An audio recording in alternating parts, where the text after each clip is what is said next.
घरात एकच वांग उरलं होतं. भाजीसाठी थोडं कमीच, पण वांग्याचे काप करायला एकदम पुरेसं.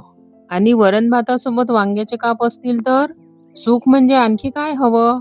वरण भातासोबत आजकालच्या तिसऱ्या भागात आहेत खमंग वांग्याचे काप. वांग्याच्या गोलसर फोडी कापायच्या, त्यावर मिरची, लसूण, आलं, कोथिंबिरीची पेस्ट लावायची. मग रव्यात छान कोट करून घ्यायच्या आणि तव्यावर थोडं तेल सोडून दोन्ही बाजूंनी खरपूस भाजून घ्यायच्या. फोडी ना खूप जाड, ना खूप पातळ, म्हणजे बाहेरून कुरकुरीत आणि आतून मऊ. तव्यावर काप ठेवले की लगेच उलटायची घाई नाही. एका बाजूने छान खरपूस भाजू द्यायचे, मग दुसरी बाजू उलटून तीही सोनेरी होऊ द्यायची. दोन्ही बाजूंना छान रंग आला की झाले आपले वांग्याचे काप. आजच्या ताटात आहे गरमागरम वरण भात, साजूक तुपाची धार, वांग्याचे काप, टोमॅटो साल्सा, लिंबू आणि पापड. तुम्ही करून बघा आणि कशी झाली ते नक्की सांगा.